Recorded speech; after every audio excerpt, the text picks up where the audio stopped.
Welcome to Deep Drinks Podcast. Let's do this.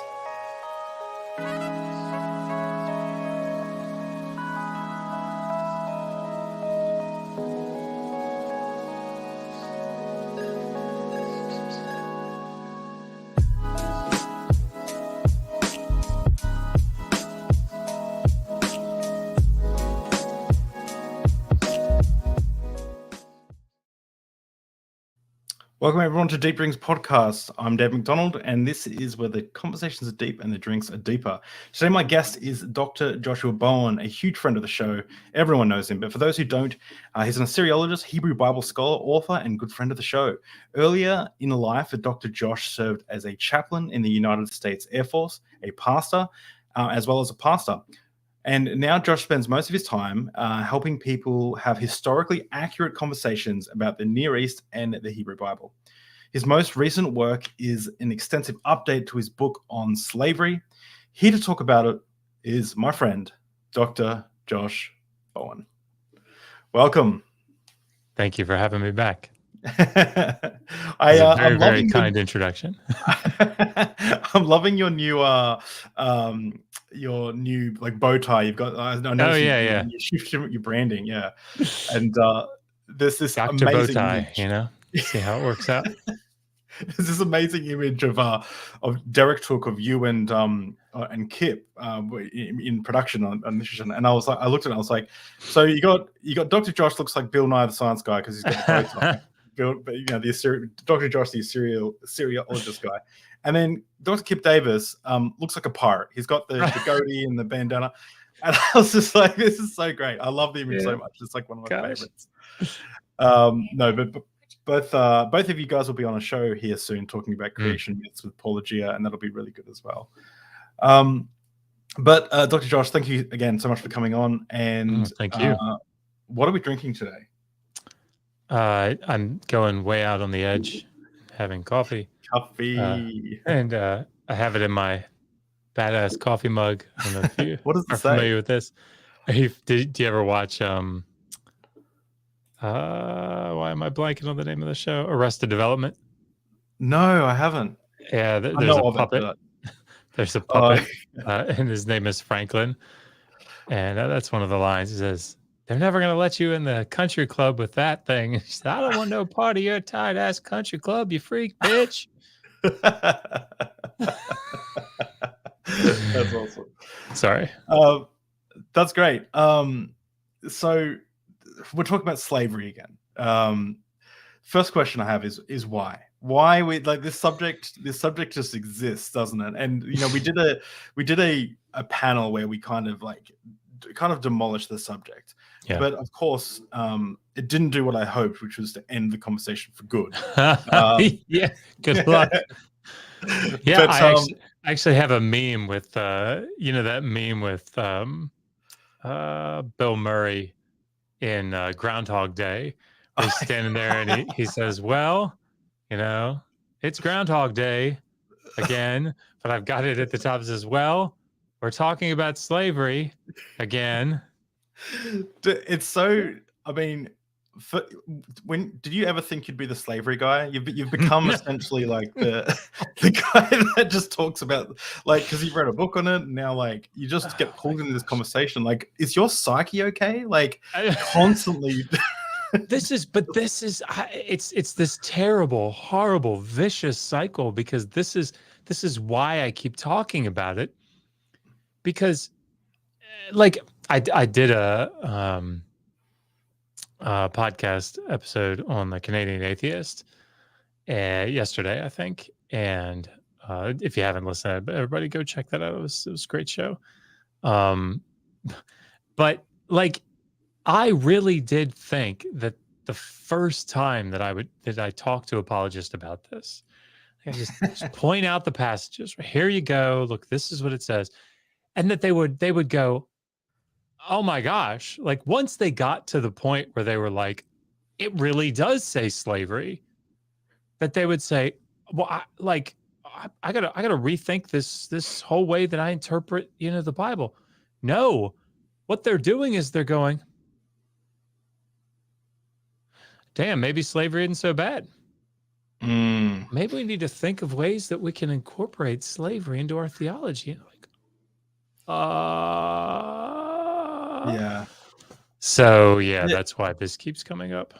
That is like scary to me that we're at that level where, because this isn't a the Bible could still condone and endorse slavery from a theological perspective and still be the words of God. Maybe sure, you could even find a way to when your lovely wife Megan was on the show, I asked her about things like sorry, you can hear my beagle barking, but about like LGBT rights and things like that, and she has a very different perspective than I guess a fundamentalist Christian. But it's like, so it's like there are ways to interpret, and Megan's a Christian, so it's like there are ways to interpret. Well, at least last time I checked, I don't know if that's still, but there are ways to interpret the Bible to make it so it's not like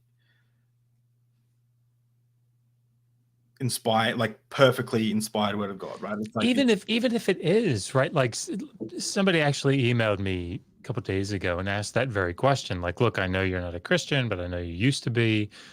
How would you understand? Like, what do you think if you were a Christian, if you could put yourself back in that mindset? What would your best explanation? How would you understand the slavery problem?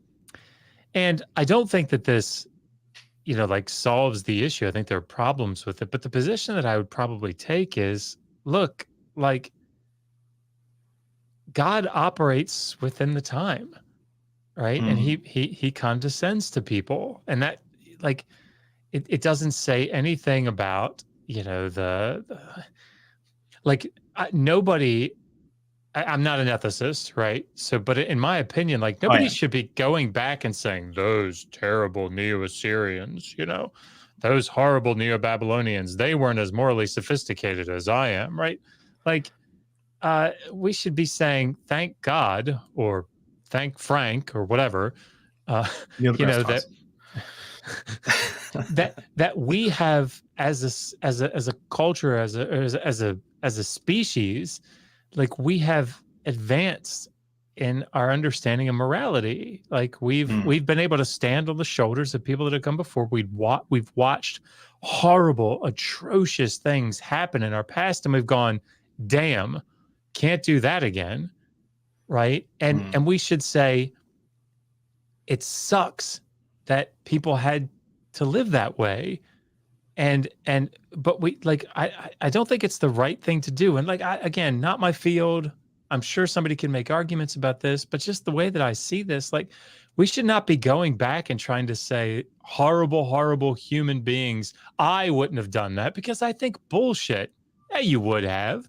You'd have done all that stuff, right? Like, I mean, on the whole, what societies did, I think you would have, I think you would have done the same sorts of things. And so I just, like, that's not my game, right? That's not what I think is the right thing. I don't think we should be condemning the Sumerian culture. I don't think we should be condemning, Akkadians, Assyrian culture, Babylonian culture. I don't think we should be condemning, people, ancient Israelite culture, early Christianity. Like, that's not the point. The point is to be able to say, okay, look, these are ancient texts. And they can be and are obviously for many, many people sacred texts. And that's okay. We just have to be wise about how we use them. Like Gilgamesh is a really important story. And I think it means a lot to me. And I think that that's okay. I think that's good. It's just how we interpret it is really important. And I think learning how to come to ancient texts and to say, yeah, I think this can be inspired by a deity. It's just I don't have to slavishly interpret it the way that a fundamentalist does, right? I can nuance that, and I can say, so to bring it back to my point, if I went back to Christianity, or to Judaism, like not back to Judaism, but if I went to Judaism, like I would probably understand this in the way of, okay, look, like God works within the framework of the people and the cultures that he's interacting with, and Mm. so he uses imperfect beings, and he gives them what he thinks they can handle, and then he moves them out of it. And like I don't think we should be judging that. I think though it's important that we don't say, okay, snapshot, here's a set of laws that that Hammurabi put down, in the 18th century. Well, this is what we should be living by, and let's just go line by line and reinstitute all this stuff. Horrible patriarchy and everything. Like, no.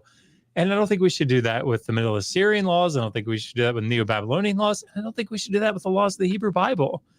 I think that, like, think about, now shut up, but like, think about what Judaism has done. And I'm obviously not an expert on like Talmudic or rabbinic sources, but like, think about what the rabbis have done over the years. They've worked with the text, and they've thought about it in relation to their time and their culture. And they've said, let's wrestle with this. Let's debate about it. Let's think about it. How can it apply here?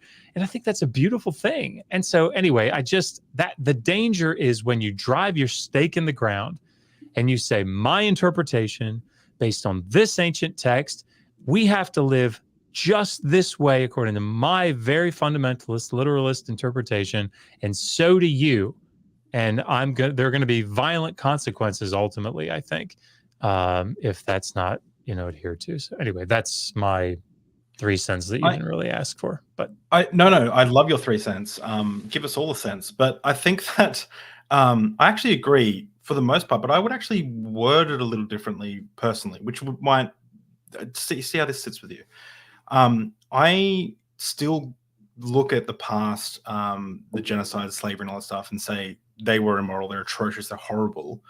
But I'm hoping that someone looks at myself, Deep Drinks, everything that we're doing now, and says the same thing in the future. I hope society progresses. I hope there are things that I'm doing right now that would be considered immoral in the future. It's just I haven't recognized that, because society will hopefully become more fairer and fairer in the future. So that's how I don't look at it and go, this is like, we are now in the perfect state of morality. Far from it. Sure. But, and to nuance, like, oh, sorry, David, go ahead. Sorry. Well, I was just going to say, like,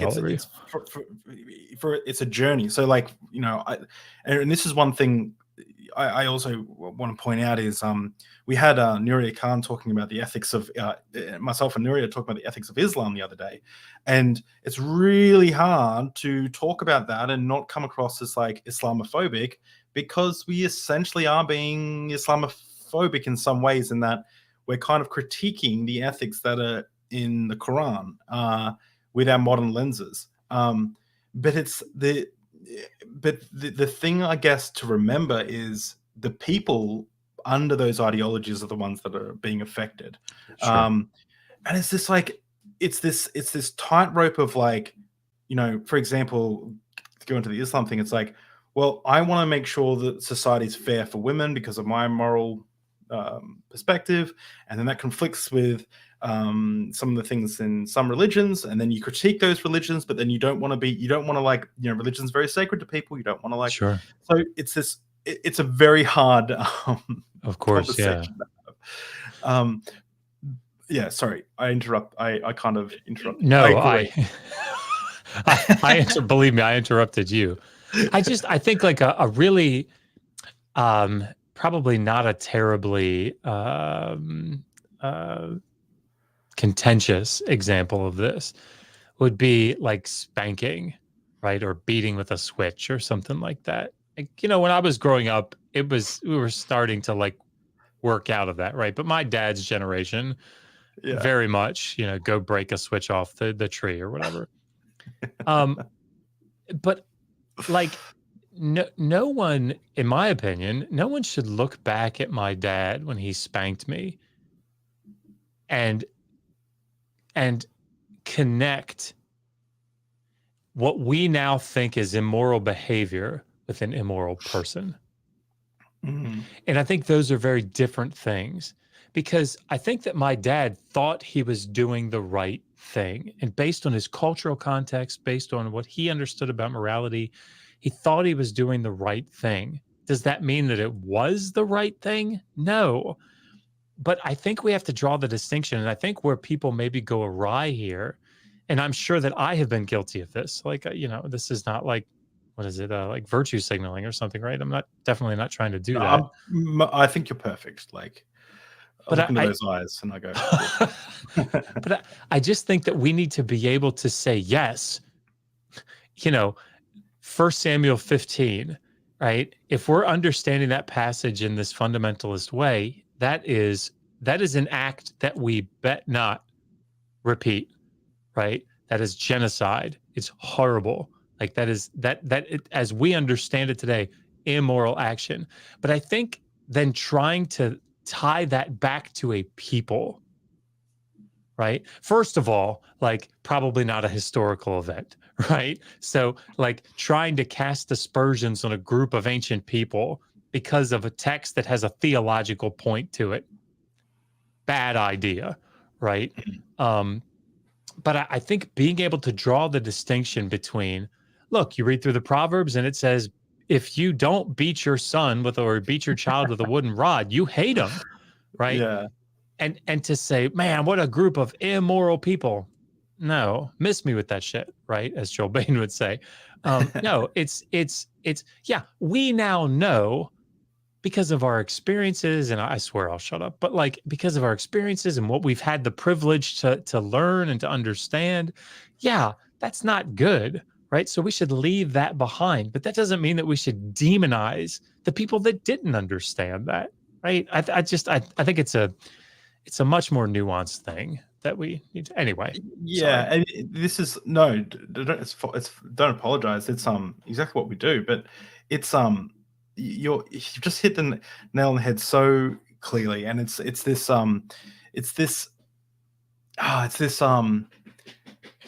you. I'm gonna go on a rant. I'm not gonna go on another rant, but I really appreciate you, Josh. That's great, and I think that people can see where you're coming from. We have a chat from that. I don't really normally bring up chats, but I'll bring it up from Vishanti. As a Jew, I appreciate Josh's understanding of our relationship with the Torah constantly evolves and adapts over time. Turn it and turn it again, as the sages say, and that's great. That's really awesome. Somebody made a comment. Sorry, I just have to. Somebody made a comment on Clubhouse recently, and they said something like, "And look, like here in the Talmud, one rabbi says this, but then there's this other rabbi that says something completely different. There's no continuity." And I was just like, yeah, tell me you don't understand how the Talmud works without telling me you don't understand how the Talmud works. I am obviously not a Talmudic expert, but it's just like, oh my God, like that's how it functions. Like, anyway. Well, it's one of those things where, and maybe I think the frustration, I guess, where a lot of atheists are coming from is, or people who I guess are critical of these texts is that they're presented, I guess, at least in the West, at least in the churches that I've been part of, as like the perfect word of God. Like these were instructions from God. And when you view it that way, that even that God wasn't working in the time that, there's verses that say that, God's laws never change, like when you view it like that, things have to become a conspiracy. Like Adam and Eve has to become, evolution has to become a conspiracy because obviously Adam and Eve existed 6,000 years ago. I've had conversations with Christians who posit that maybe all the genocide was just to the Nephilim. So like these groups of people were like Nephilim, like half fallen angels, like so like there and it becomes this like it becomes this thing where I just got to the stage once when I was like, I kind of got offended on God's behalf. I'm not convinced of God's existence, but it's like, if you believe the creator of the universe, in one breath you're saying there is this all-powerful, all-knowing, amazing creator of the universe who has this really important message for society and for everyone on earth, and he knows everything. So he's the best way that he could think of to instill this message onto people's hearts is not to just give it to them when they're born, like, as that I know these are my hands, I could know the whole Torah if I want to, but to put it in like a book that then gets translated again and then has like verses that fit for like a certain group, and like it just seems like juvenile, and it seems like insulting to God. It's like you're teasing God. Like I often say that, like if you think that like the global flood was like a real thing, that God needed to kill every animal because of man's sin, like you're kind of dissing God. Like it's you're kind of saying like God wasn't smart enough to just be able to create a better environment. Like, and I don't know, like it's just it actually makes God to be very small, I find. Again, And I don't believe in God, but yeah. I think that's why I'm very emphatic that the work that I do in these contexts is almost exclusively, not completely, I suppose there are some nuances to that, but for the most part, particularly when it comes to like moral issues, my work is against fundamentalist evangelicals. And the reason that that's the case is because the only group that I know of that's trying to like slavishly hold to when it's the only group that has people in it. Maybe that's the way to say that. The only group that has people in it that says things like, maybe we should still have slavery, right? Like I don't know of any other religious group that's doing that. I mean, like I'm not like a religion expert, so maybe there are, but like in my day-to-day encounters, and these are people that I like. A lot of these people I love dearly, right? People in my family, people on social media that I engage with. I mean, there's some of these people. They're like they're kind. It sounds weird. They're kind, loving people, but their interpretive approach to the text,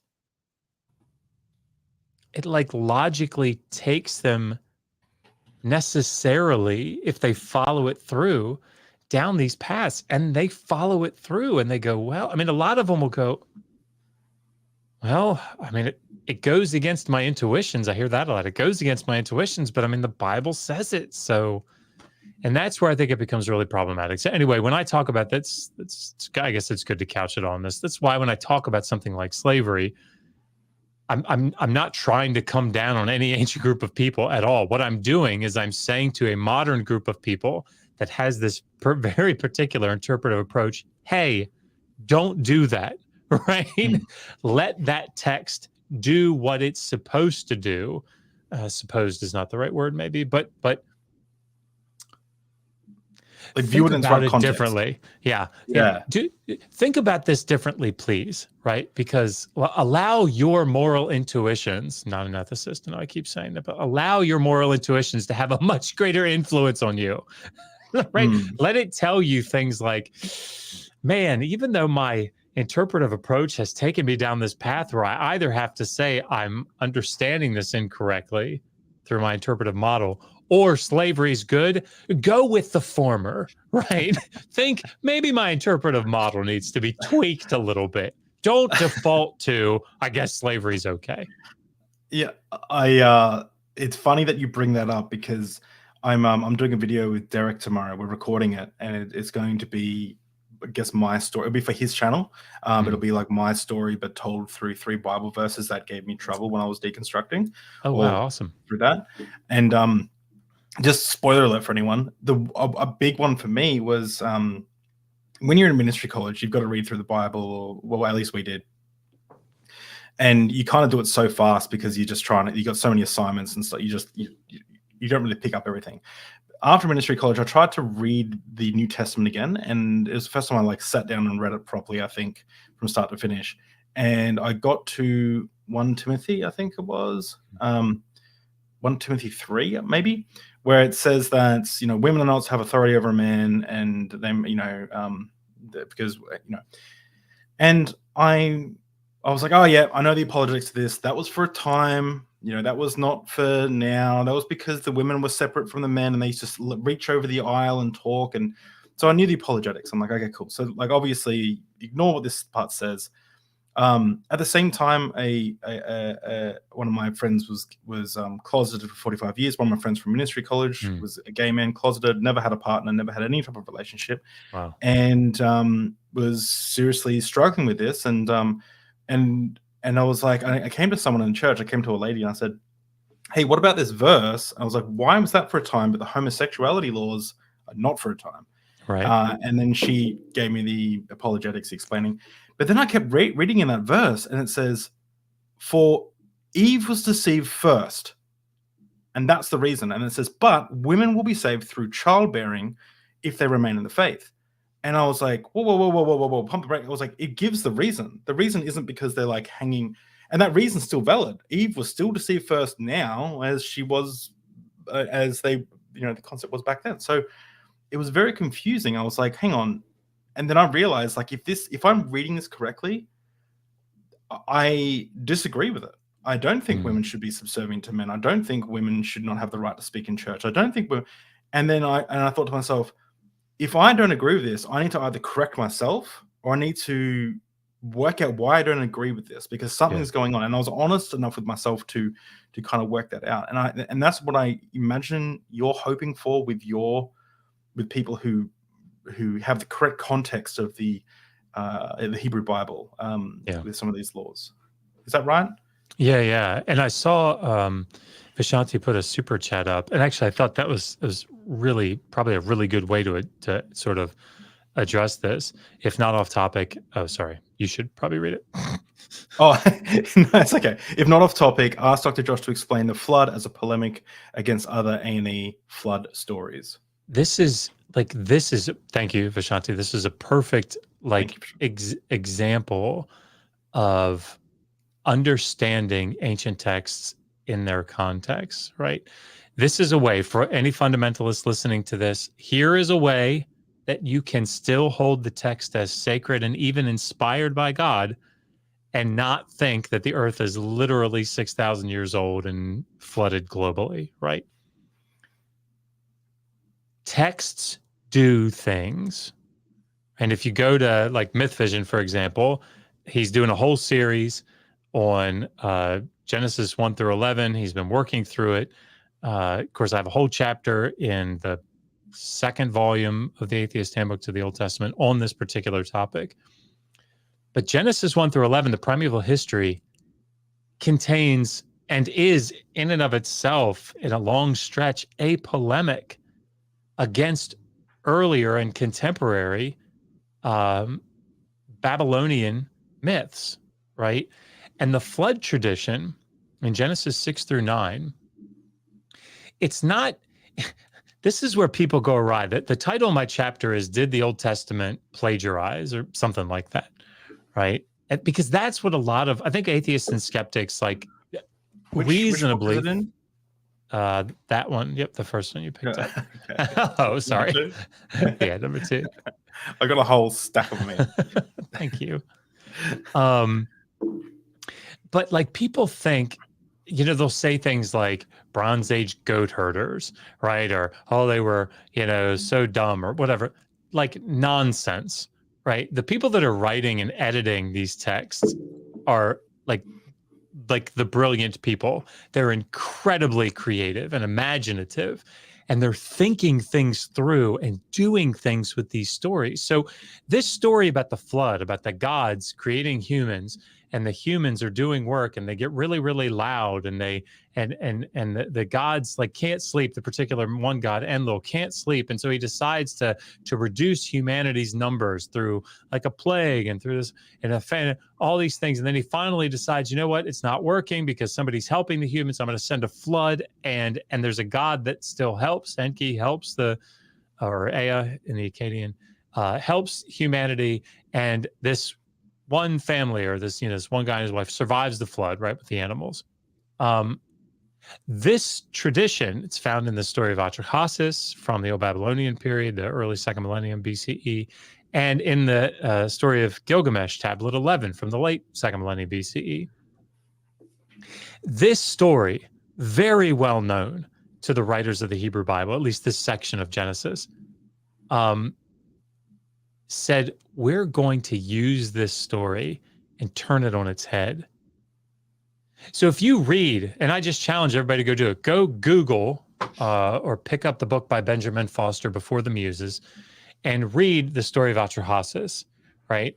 And go read Benjamin Foster's new translation of the Epic of Gilgamesh and read Tablet 11. But again, you can get it all, I'm sure. Just like Google it. I'm sure it'll come up in translation. But read the story about the flood and then go read the Genesis account. And there's one thing that will stand out to you. I guess two things. One, you will see it's the same goddamn story, right? You'd be like, oh my gosh, like it's the same story. It even sends out birds to figure out when the waters have gone down. But the thing that will stand out to you if you pay close attention is the reason for the flood. And the reason for the flood in Atrahasis and Gilgamesh is that humanity gets so numerous that they start making so much noise and the gods just can't take it. And they send a flood, and the god Enlil is said to have done a foolish and a wicked thing. He acted rashly, right? And the other god, Ea, has to like come to the rescue. Genesis, and I'll land with this, Genesis 6 through 9, particularly Genesis 6, 1 to 7, and 5 through 7 in particular, makes it abundantly clear that humanity, not Yahweh, is guilty, and the reason that the flood was sent, because every imagination of their hearts was only wicked continually, right? Like it's them, and Yahweh is completely justified in sending the flood. So they're turning the story on its head as a polemic and saying, yeah, your God acted irrationally. Your God acted wickedly. But Yahweh was completely just in sending the flood. And so understanding the theological point behind the story allows you to say, look, there didn't have to be an actual flood. This doesn't have to be history, right? We don't have to go dig down and find a silt layer or something. I don't know what geologists would find, but whatever, like a flood layer. We don't have to find that. We can just say that God is using through the inspiration, through inspiring these writers to make the theological point. Yahweh was actually good when he brought about this flood, right? Yahweh doesn't do evil things like the other deities. Yahweh does good things. Anyway, sorry, that was really long-winded. But aren't there seashells at the top of mountains? How to explain that, Dr. Josh? Checkmate, atheists. Checkmate. Isn't that one of Kent Hovind's? By the way, where's your Kent Hovind? I haven't seen not Kent Hovind for a long time on TikTok, and that was my favorite. Yeah, I haven't been on TikTok in a while.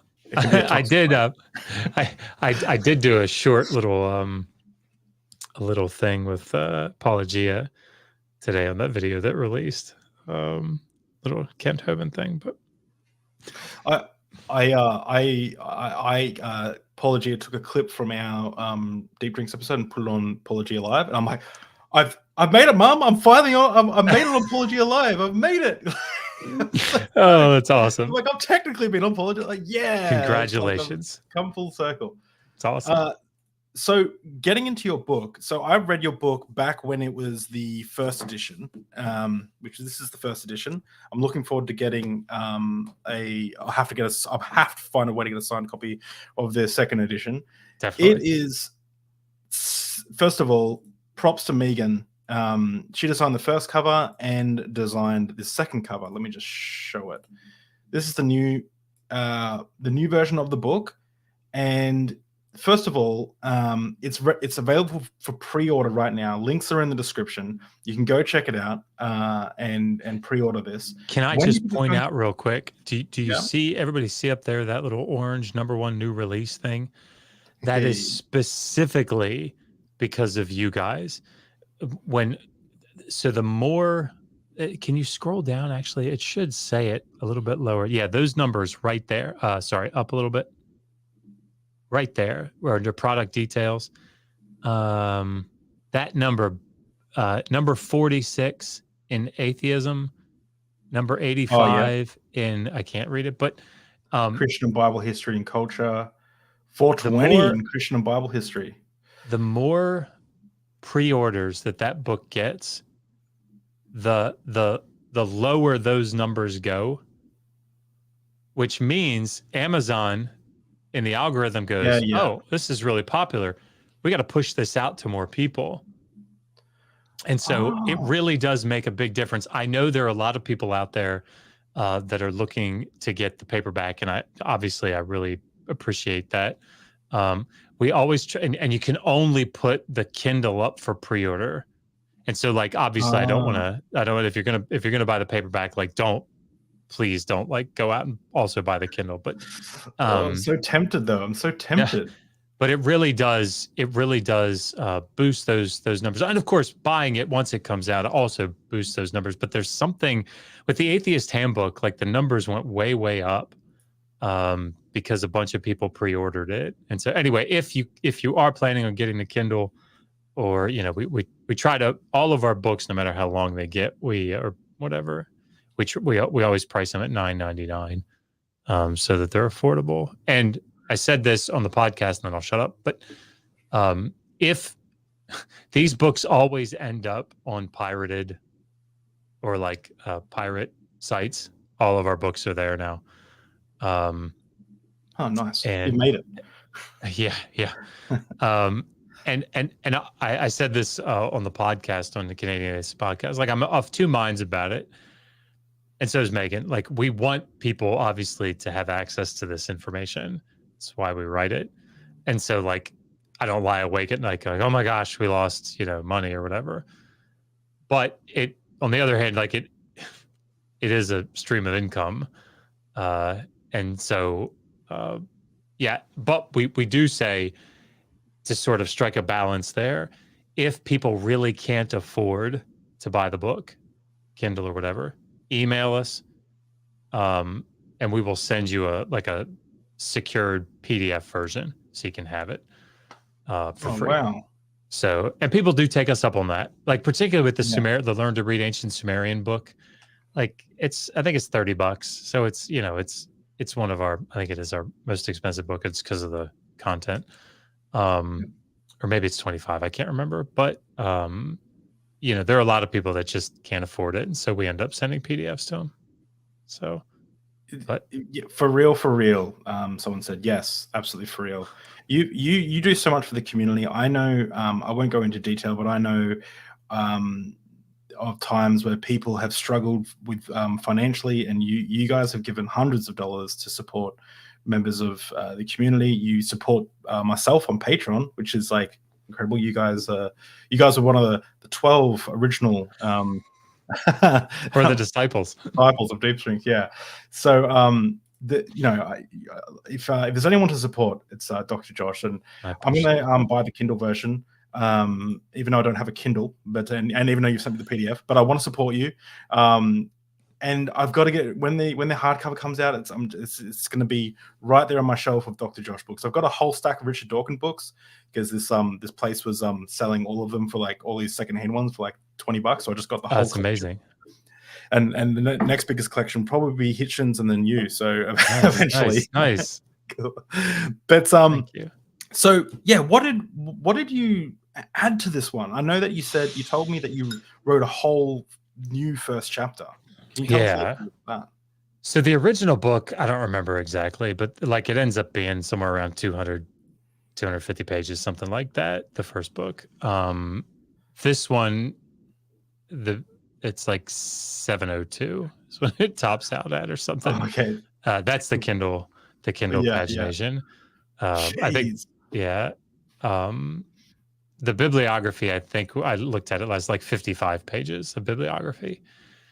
So the point of the book has always been to provide the reader with a resource if they want to talk to primarily a fundamentalist evangelical about slavery, and to say, look, yeah, that Paulogia video that went up today, there is a really, really popular Frank Turek video that we responded to. And actually, you may have played some of it in our panel, one of our panels, but it's the one where he has like his like 6 things or whatever that he runs through in his debate with Sam Harris, and they're all nonsense, right?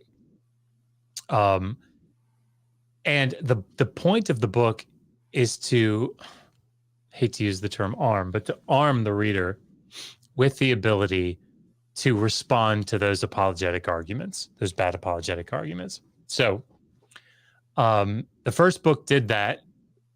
And then like 2 years later, I realized, oh my gosh, like apologists are just throwing everything they can up against the wall to see what sticks. Right. Yeah. And so what I decided to do was all the new research that I ended up doing, because this became like one of my things that I just read everything about. I don't know if you can see it behind me. If people want to like zoom in or over here, you'll just see ancient Near Eastern law and slavery. It's just everywhere. The viewer can probably do it. The viewer can probably zoom in, but like, yeah, I mean, yeah, you can see it. Well, maybe, but anyway, just tons and tons of stuff about ancient Near Eastern law and slavery. So anything that comes out, in fact, this is like hot off the press, 2023 publication. Oh, this damn thing was like $140 or something. But it has an article by the Assyriologist Seth Richardson, which was really, really important to get. And it's got some other stuff in here that was really important. And I wanted to get it in the book. Whoa. And sorry, it'll bother me if it's out of alignment behind me. But like, there was another book from the city of Amar on debt and indebtedness, but it had a section on slavery that I really wanted to be able to cite in the book. That dumb thing was like $120. Like academic books are very, very pricey, and so it's like the only thing that I spend my money on. But it's worth it, because I think what ends up happening in these situations is that the reader can rest assured that if it's not in that bibliography, like whenever you pick up an academic book, one of the nice things about a new publication coming out is you can flip to the bibliography and say what has come out, sit up to this point. And if they're good, you can pretty much know that all the major stuff that's come out that says anything about this is probably in there. And I really try to do that. Okay, so that's the point. And a friend of mine, Tom Rabbit, if you're familiar with him, he's on YouTube. He has a channel where he put up a lot of Darth Dawkins videos. I love Darth Dawkins. That makes one in the world.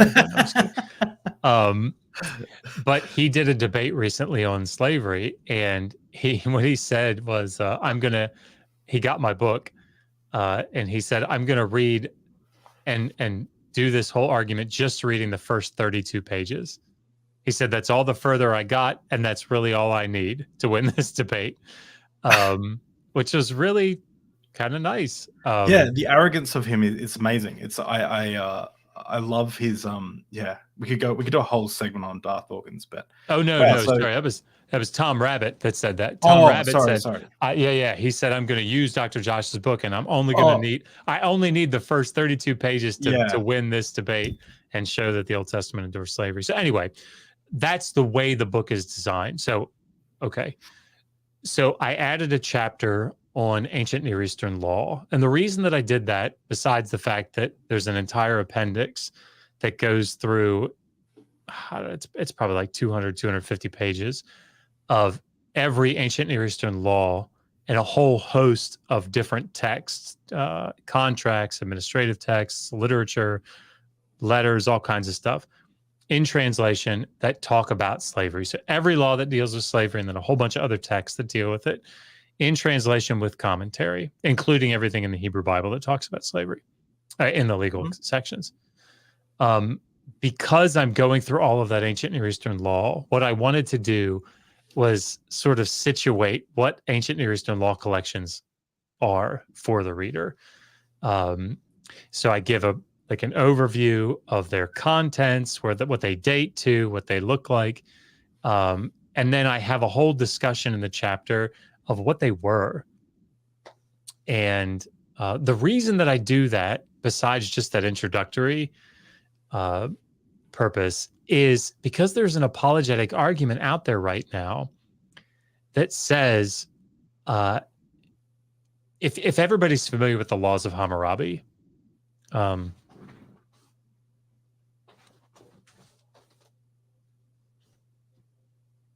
it's this big steely with this thing on top. And it's like 2 meters tall, and it contains 282 laws from the 18th century BCE put down by King Hammurabi. And it's like where we get a lot of this eye for an eye, tooth for a tooth, language that people are familiar with, amongst other things. And the question, people thought originally, well, here, if this happens, then you should do this. And if that happens, then do this. Well, they thought, well, these must just be like the laws of the land, right? And Hammurabi is promulgating the laws. Well, Assyriologists have determined, over the past 70 years, it's probably not what was going on. It's probably a lot more nuanced than that. And so there's been this movement away from them being like laws that judges would go, okay, yeah, so your ox got, wandered in so-and-so's field and ate from their vineyard. Okay, hang on a second. Law of Hammurabi. Okay, it says here in law, 215 that you're supposed to pay him back double. Okay, so that, bang the gavel. That's what's going to happen here. Like, they weren't used that way. That's how I've imagined even the Old Testament. It's like unruly child, bring them to the edge of town and stone them. Like, I thought it was like, thus says the Lord kind of thing. And you're saying it wasn't like that. So this. Thank you. That was a beautiful segue. Yeah, so I'm good at that. So what Assyriologists have determined is, like, at least some of these law collections, many of these law collections are maybe for propagandistic purposes. They're definitely scribal exercises. Like, there's this whole other range that they fall into. Do they reflect law? Do they not reflect how law was practiced? Like, all these things are up for debate. So, okay. As you pointed out, if you go to the Old Testament, if you go to the Hebrew Bible, you'll see, like in Leviticus 25, that really famous, slavery chapter that has this really famous slavery section in there. It opens with the Lord said, or Yahweh said to, say this unto the children of Israel, right? So, I mean, it's the way that it's set up in the narrative is these laws are coming from Yahweh, right? They're being handed down at Mount Sinai. So in the narrative, they're clearly intended to be this type of authoritative law. They're meant to be exactly that, right? This is how you're supposed to do stuff, right? But because if we step out of the narrative and we say, okay, let's look at this from a historical critical standpoint, what is this? Like, first of all, historically, critically, like Leviticus 25 is part of the holiness code, which is probably much, much later during the Persian period, for example, right? So later, much later in the first millennium, certainly not back at a Mount Sinai event in the late second millennium. So there's a difference between those two. The problem is, an apologist, very cleverly, apologists have been saying, whoa, you're going to Leviticus 25, 44 to 46 and saying, as true male and female slaves whom you may have, you may take them from the nations around you, from them you may buy slaves. Yeah. But these aren't actually laws, Josh. I mean, don't you know anything about the ancient Near East? These aren't normative legislation. Right? These are scribal exercises. They're wisdom literature. Haven't you read John Walton? And you're like, you can't have it both ways, right? You can't say, look, Thus says Yahweh, from my fundamentalist evangelical point of view, this is handed down on Mount Sinai and, in the second millennium. And it's not handed down by Yahweh. It's, later scribal exercises, right? You can't have both. And so that's what that first chapter sort of lays out, is trying to deal with at the end, that apologetic argument. What do you think of and I know that you're friendly, at least friendly, or friends with Michael Jones. I'm friends with Michael Jones as well. I think he's a great guy. I just don't think he's right. Right. but a lot of people like that. What I say when I introduced him, I said, I don't think he's right. I just think he's the least wrong. Or no. Yeah, I don't know, something like that. Anyway, like out of apologies. But he points out, he thinks that, or I think he subscribes to the idea that the parts about slavery, or more specifically, I think the parts in like Numbers 15 where it's like, take the virgin girls for yourself, they weren't commands from God, they were commands from Moses. And he was kind of acting, it was kind of used to kind of show that Moses was kind of to show where Moses was kind of at, to show like he's like he was going above and beyond what the Lord commanded. What do you think about that in regards to those verses? It's unfortunately not in keeping with Numbers 31, right? So, I mean, if you look at later in the chapter, like God is commanding divvying up of those, the plunder, right? So you're having to read a lot into Moses saying, have you spared these people? Like the only thing that it might get you, and it doesn't, in my opinion, but under a best case scenario, if I grant that it's Moses going above and beyond, the only thing that it gets you is him killing more people than maybe he should have, right? Yeah. It has nothing to do, because if you read through Deuteronomy 20, the standard rules for warfare are, is it inside of the land of Canaan? Is it inside of the promised land that's being given? Kill them all, right? Are they far away from Canaan? Are they outside of the land? One of two options. You go offer them a vassal treaty. You offer them shalom. And anybody who wants to read this, Deuteronomy 20, 10 to 14, 10 to 14, 10 to 15, something like that. Offer them a vassal treaty. If they accept, hooray for them. They get to stay in their city. The people get to stay in their city, and you get to make them forced labor. Whenever you want to do like a big building project, like Solomon did in 1 Kings 5, you can just corvée labor. You got them, right? That's best case scenario for the city. And again, this is all just standard operating procedure in the ancient Near East. Like, there's nothing weird about this. There's nothing like crazy about it. It's as an ancient Near Eastern text, you'd be like, yep, makes sense, right? It's how they did things. If, however, the city closed up its gates, put up a fight, then you emasculate the city, right? Kill all the men, women, children, cattle, everything, all become plunder for you. Perfect. Numbers 31 is perfectly in keeping with the marching orders of Deuteronomy 20. Best case scenario for that argument is Moses says, hey, you didn't kill enough people. You need to kill more people, right? But the whole thing about taking them as plunder, perfectly in keeping with Deuteronomy 20. Well, because I don't have the scholarly background that you have, my critique of that is, again, was to kind of point out that it makes God out to, it's like kind of teasing God, because like my understanding was that Moses didn't enter the promised land because he struck the rock rather than spoke to it. So he did something as horrible as not following in order to the T. But yet, like, if I was God, I'd be like, whoa. If it was really the case that like you shouldn't be genociding people, I think that should have been brought up as like, hey, like, I know that like you didn't follow my orders to the T, but the real reason you're not entering the promised land is because you're raping and pillaging, bruh. Like, I thought like that, to me, kind of paints God to be like, well, I'm not too worried about that, but this other thing that you did, not following my instructions perfectly when hitting the rock, sorry, I'm not giving you the thing I promised you. Like, it just that's how I deal with it. But I can't remember what he said, but you can go watch the episode and check out what we said there. It's it's good. And just quickly, I do want to mention. Just sorry to interrupt, but we messed up today's schedule. That was my fault, and we messed up through the week schedule. I think it was my fault as well, both times.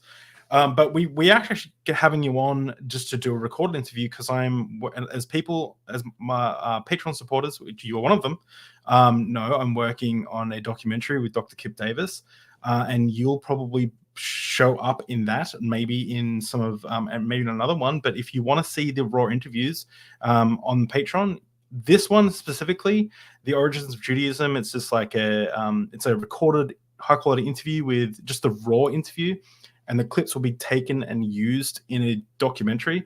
But what I'm doing is just say thanks to everyone who's like, because the Patreon has been popping off.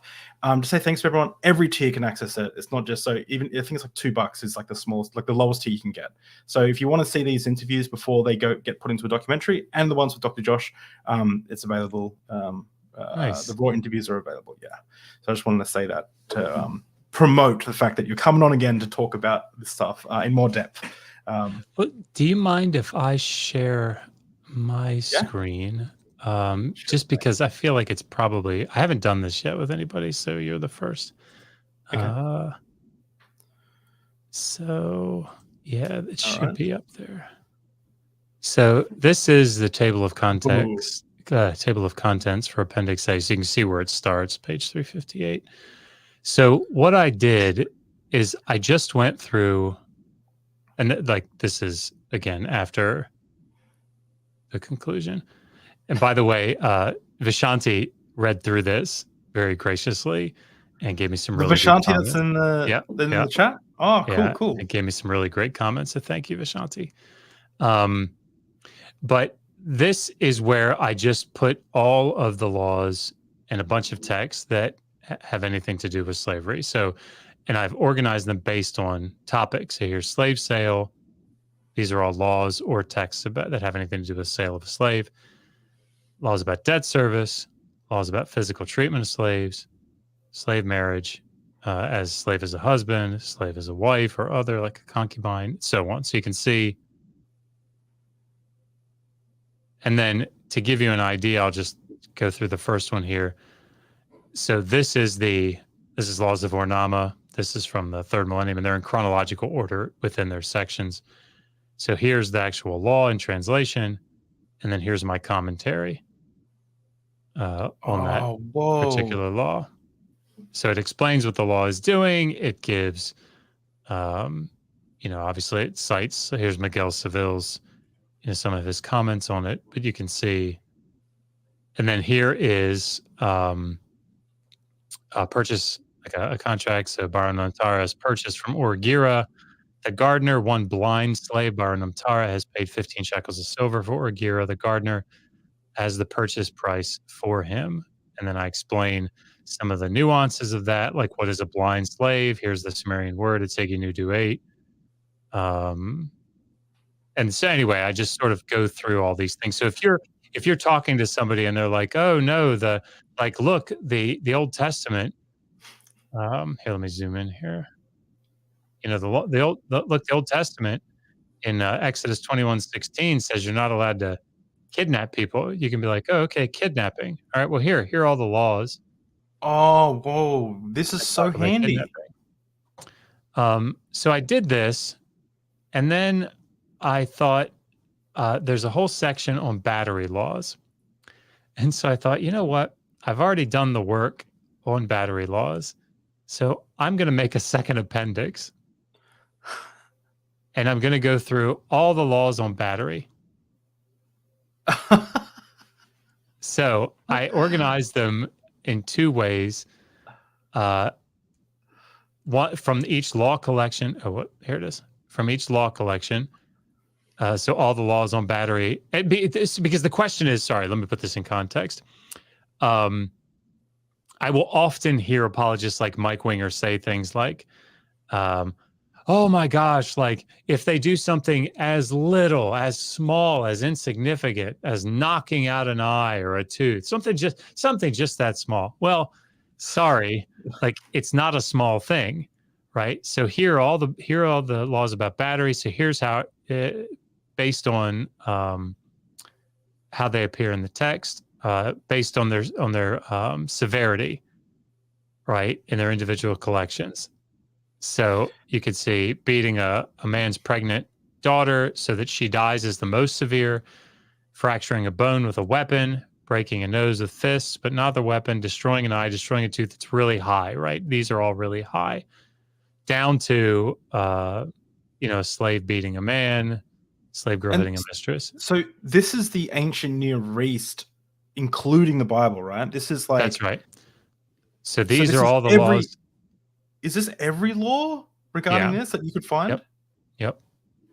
So you can see laws of Ornama, laws of Lipadishtar, laws of Eshnuna, laws of Hammurabi, the Hittite laws. So then you get down to the biblical laws, right? And here are all the biblical laws that deal with battery. And what I do is I lay them out. So here they are in translation. And then at the end, I explain how it is that I ranked them, because the first section is ranking them based on severity. Like, how can you tell? Like, we want to know which are the most severe things. What did they consider the most egregious? And what did they consider the least egregious? So some of these things are really straightforward, like death, right? Most severe. 30 shekels for this one, 15 shekels for this one. Like, those are things that you can place in order. But other stuff like beatings, right? Like, where does that go? Is that higher than 30 shekels? Is it lower? So what I did is, after I ranked them, I explained how I ranked them in some maybe boring detail. But like here, first, the death of a fetus would almost certainly result. Well, actually, no, let's see. Let me just read the first paragraph. As we face certain challenges when attempting to arrange the various offenses into relative order of severity. Aside from being unable to rank laws that are only partially preserved, like laws of Ornama 31, it can be difficult to determine at times what the writer considered more or less severe relative to other penalties, particularly when there is not a monetary value assigned. For example, it is easy to see that the act of fracturing a nose with a weapon in laws of Ornama 18 is considered a more severe offense than breaking a nose without a weapon in 19.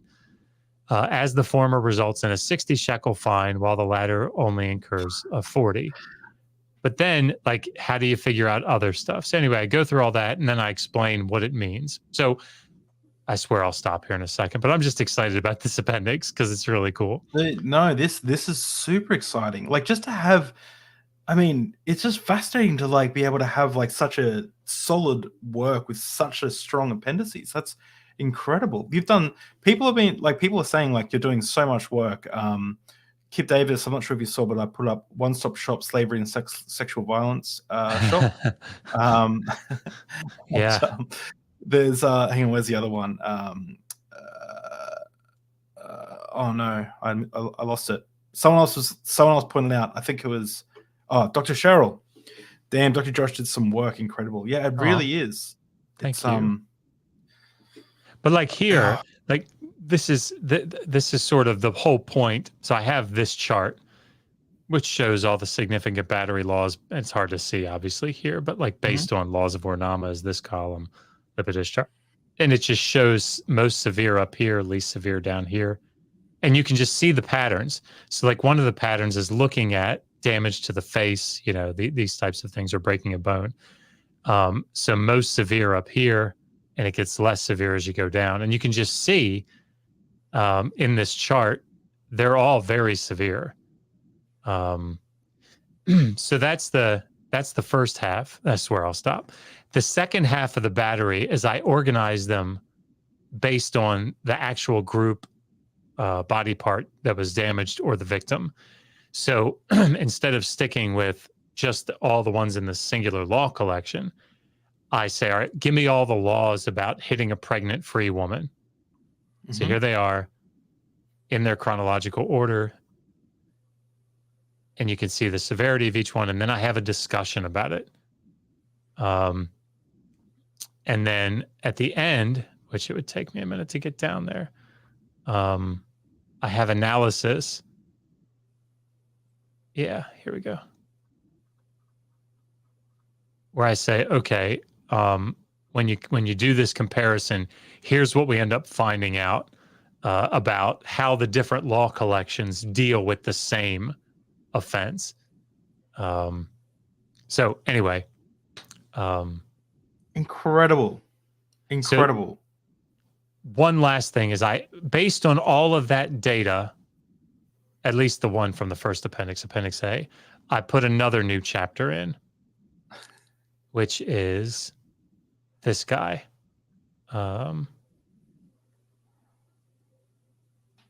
Sorry if this is boring for everybody. No, it's just... here we go. So comparative analysis, ancient Near Eastern versus Old Testament laws. So again, like the introduction, we shouldn't be basing our morality on a 2,000-year-old book. Yeah, and then the apologist says, yes, I realize that some of the laws in the Old Testament were not God's ideal, but one thing is for sure, God's commands were so much more just and morally progressive than all the other nations at the time. Were they, though? Ooh. So I go through and do comparative analysis on all of the places in Appendix A where there is overlap between what we see in the ancient Near Eastern law collections and what we see in the Hebrew Bible. And I have a nifty chart for each one. So here it just shows you all the laws concerning slave sale and the comparative data. And then I give brief analysis of each one. And then the comparative analysis at the end of that section. If I can get to it. Yeah, here we go. When we examine, here's what we find out. And so I do one, and there's a chart for each one. So debt service, same thing. Here are all the laws about debt service. So anyway, this is one of the other chapters that's new and unique to this. Oh my God. So when... Oh my gosh. Sorry. When will this... So guys, again, pre-order. When will this be out? Like the physical version? So it's slated to go out August 18th, but we pushed it out just to make sure we wouldn't miss it. The proof, we ordered the proof. It's like the PDF's uploaded to Kindle. We're ready to push the go button.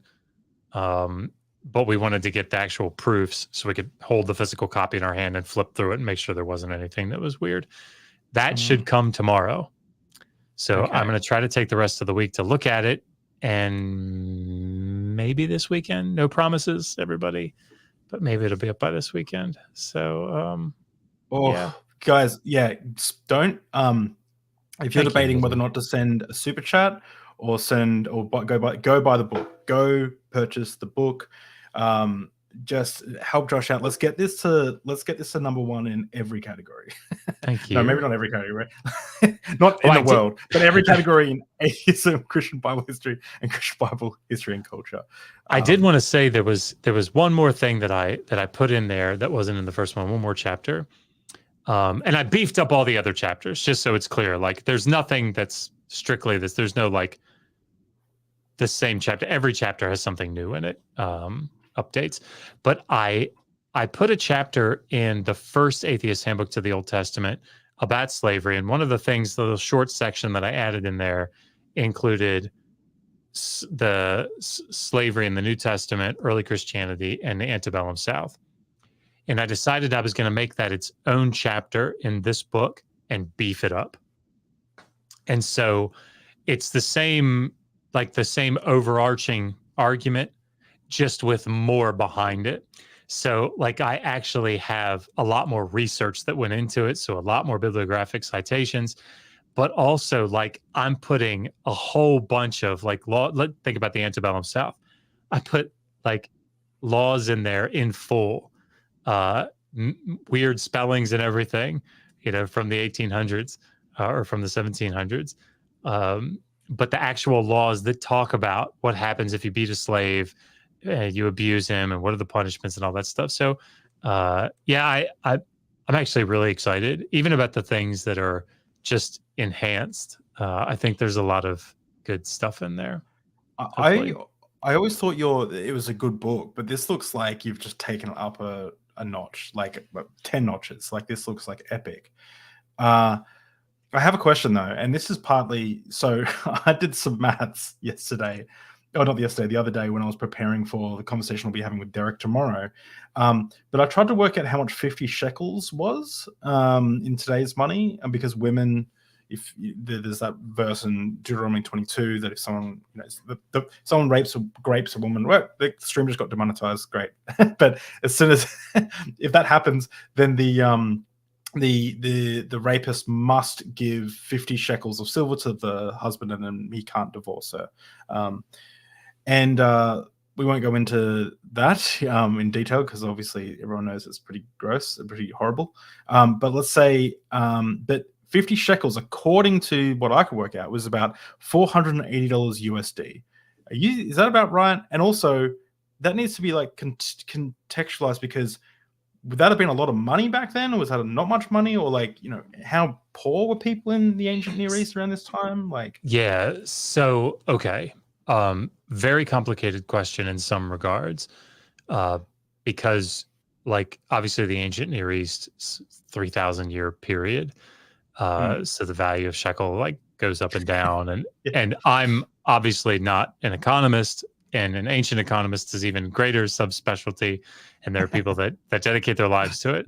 Like Steinkeller sits up there at Harvard and just goes through economic text, and it's probably like What a career it's path. Ancient economics. Yeah. but he's brilliant at it, right? And there are books on the shelf behind me that are a testament to that. But it's safe to say, I think, that on average, someone working steadily might make 10 shekels of silver a year. Oh, okay. So it's Okay, it's a pretty hefty sum. Okay. Which is why when you read through the battery laws, it'll say like you knock out somebody's eye, 60 shekels of silver. 6 years. Like 6 years of work, right? So that has to all be taken into account, because when you think about the price of a slave, 30 shekels of silver, somewhere between, like, it bounces, right? Some slaves that are, God, I hate even saying stuff like this. Sorry, but like slaves that are considered of lower quality, 10, 15 shekels for sale. Normal slave might be 25, 30 shekels, right? But this is sort of where you get this stuff in Exodus 21, 32, where it says, if a goring ox, a known goring ox, gores a slave, the owner must pay 30 shekels of silver to the master, right? It's like the price of a slave is probably what that is. So it's not that it's a small amount, right? It's a pretty hefty sum. But again, it's because the value of that daughter has now been deflated. Degraded. Yeah. To the father, right? Yeah.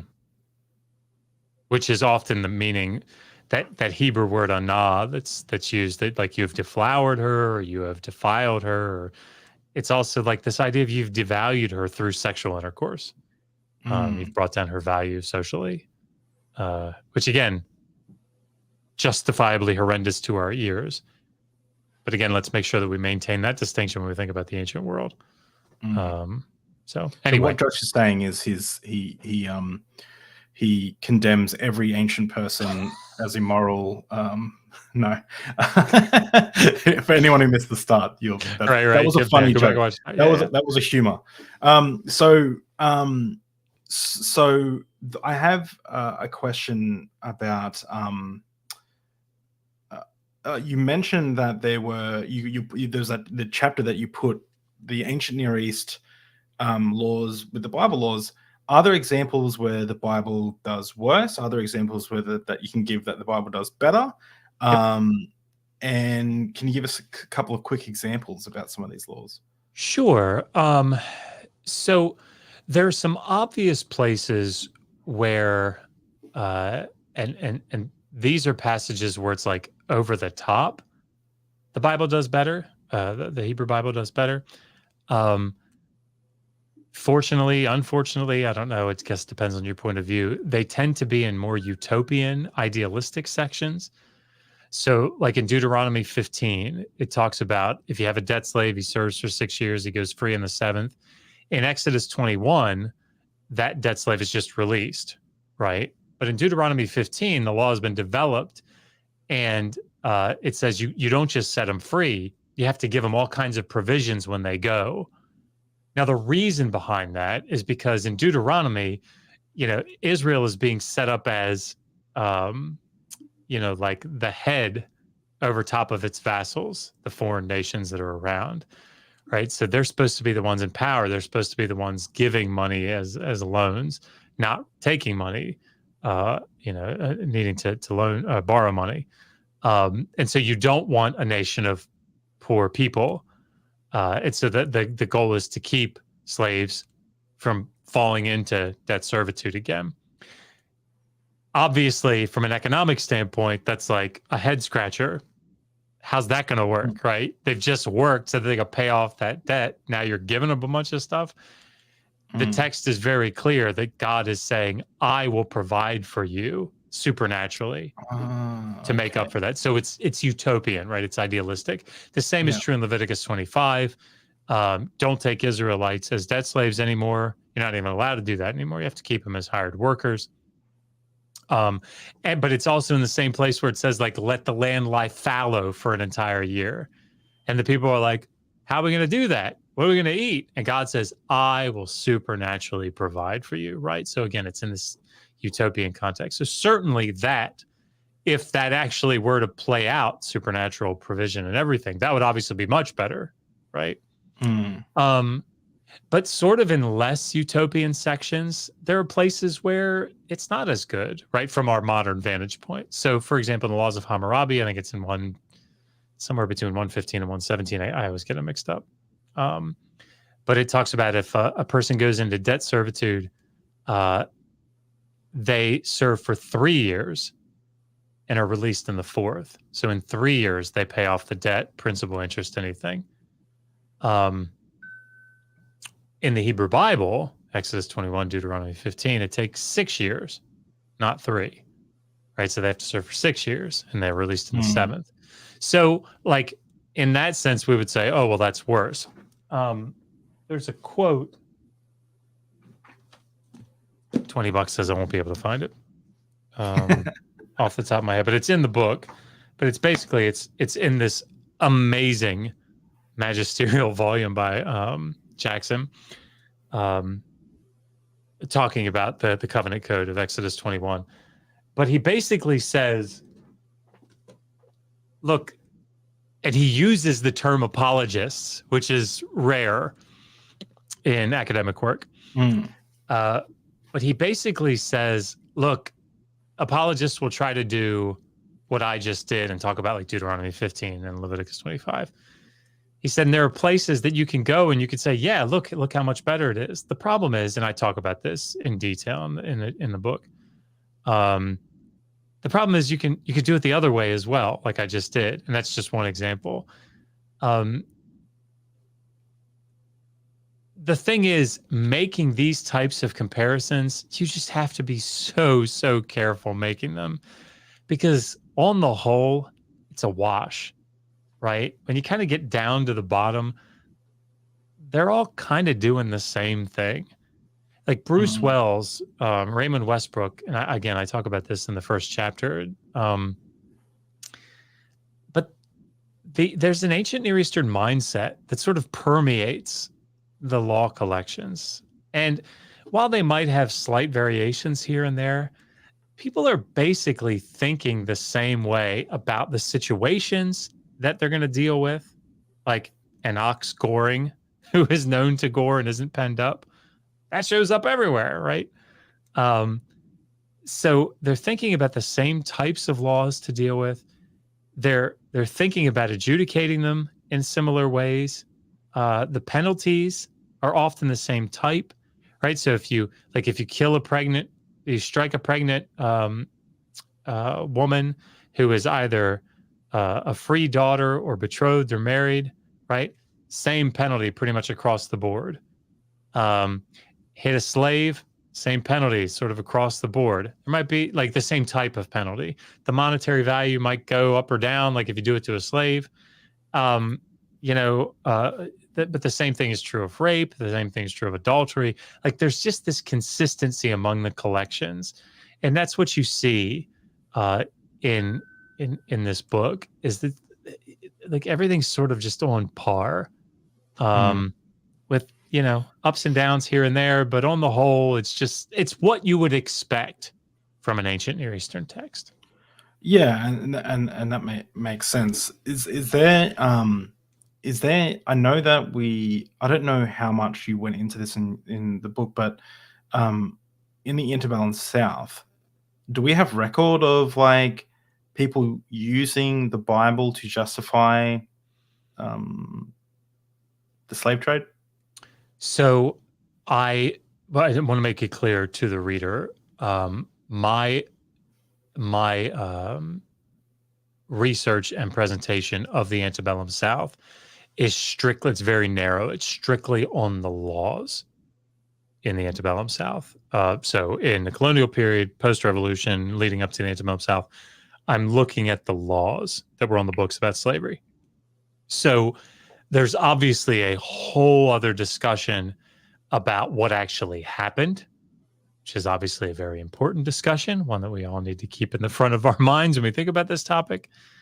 And there's also a very broad discussion that we could talk about theologically in the abolitionist movement, and in like Southern preachers who are trying to, talk about that. Like there was a whole big debate. I think even certainly there were papers like written during this period. If I'm, again, not my area of expertise, but if I'm remembering that correctly, there was like a whole big back and forth about this.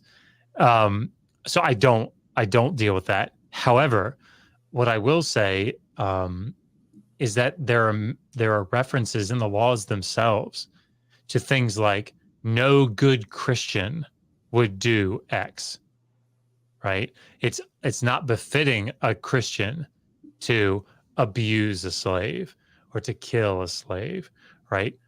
And that should resonate with us maybe on two levels. One, it seems like they're thinking maybe in the same way that if someone who was a Christian would come up to me and say like, you effing, whatever, I might say, that's not very Christ-like, right? Are you sure you're a Christian? That's not really Christian behavior, because there's sort of this stereotypical thing that we've sort of learned, and it's apparently it's shifting with younger Christians today, but whatever, that, Christians don't use a lot of curse words, right? That's how I grew up, and whatever. But maybe it's different now. I'm learning. But it seems like in the mind of the writer, they're associating Christianity with like doing, in some ways, loving, caring things. Now, what they considered to be loving and caring could be very, very different, right? But at least there was this concept of a good Christian wouldn't do something that bad. Yeah. However, and I'd say more importantly, and I do talk about this in the chapter, we need to keep it in mind, because and I've said this in other places, a lot of the arguments that can be made, apologetic arguments that can be made in defense of slave laws in the Hebrew Bible, they can be made for the laws in the antebellum South too. Yeah. So we want to be really careful. And again, I'm not arguing that there's like one-to-one correspondence. That's not the point. And like nobody should be like, the point is not to go in and be like, aha, look, I found this distinction here where this is race-based and this is ethnically based. And like, that's not the point. The point is that there's a tension in the laws in the antebellum South that they're wrestling with, that they're justifying their slave laws, utilizing this, wrestling with it in the same way that you see in the Hebrew Bible. And if you make apologetic arguments for it so that you can say that it was moral by our standards, a lot of times it's an argument that you can make for laws in the antebellum South. So we need to keep that in mind. I don't like to go into this topic too much because it pisses everyone off. But no matter what side you're on, but you see the same thing. I have a background in marketing, so I view things through branding and like the association people have in their mind, and you see this a lot with animal rights activism. You'll see a lot of people will not like animal suffering, so they'll opt for like a grass-fed, like, I don't know, beef or something. Like they're sanitizing, they're kind of sanitizing the process of like animals being killed for taste pleasure or for food or whatever. Like how many bacon sandwiches does someone need to survive? Probably not many. Bacon's obviously more of a taste thing, Right. but we'll justify it. People and the branding around that is you see all the branding, and it's usually far from reality.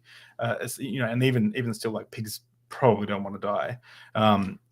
If you're given the choice to be killed at that age. But what people do is they'll it's the same thing. It's like, well, I want to know that it's like trying to be good within this what someone would consider immoral framework. Eating things like killing an animal for taste pleasure. But I want to make sure they'll justify it in different ways, and this is why I don't want to bring it up, because everyone will argue in the comments. But this is a similar thing. It's like I've heard someone say, I think it was Dawkins even saying that he may have been a slave owner back in the day, but he might have been a reluctant one that everyone's doing it. But if he had the money and needed to provide for his family, but he'd probably be nice to his slaves. He's like, that's just probably the reality of like where he'd be at. And I guess that's what this is. Is that kind of what you're saying this is doing? The slavery laws are kind of the independent themselves are kind of like pointing out like they're trying to, I guess, massage the morality of it. So it's like, well, there's slavery, but be nice to your slaves, be kind to your slaves. And then there are groups of people are saying, no, there shouldn't even be slaves. Am I on the right? Yeah. And I like the tension that lawmakers seem to have felt and what they described is, well, we assume slaves, right? We assume the social institution of slavery. And masters have to be able to physically beat their slaves.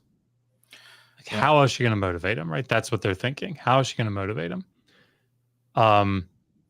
But we don't want the slaves are humans, right? Like, we don't want the slaves to be abused. That's the other side of that tension that they're dealing with. So we don't want them to be abused. We certainly don't want them to be murdered. So they have humanity. We want to protect that, but we also have to protect the right of the master to beat them. What to do? Exodus 21, 20-21. If a man beats his male or female slave with a wooden rod and they die immediately, he's to be punished, probably killed. But if he survives a day or two, he's not to be punished because they are his silver, right? They're his money. Master's got to be able to beat him, but not abuse or kill him. How do we deal with it? And you see this in the Proverbs, right? I know I talk about this a lot, but Proverbs 29:19, right? Like, slaves are not like motivated by words alone, right? They'll hear but not understand. Like, what does that mean? Well, right? Yeah. What do you think about? This is going right back, and I guess we'll start to wrap up, and we'll answer some super chats. But going right back to the start, like, what do you think of the idea of like people trying to be moral in their own worldview? So I give an example. When I was a Christian fundamentalist, we had this person who was more fundamentalist than. He was the person I actually handed the youth ministry over to when I got removed from the position. And he said, it's not loving to accept someone with a homosexual lifestyle, because he believed that homosexual lifestyle was going to send them to hell. And that's not love to tell them that they're loved and it's fine and everything, but you should be condemning their actions, because otherwise they're going to hell.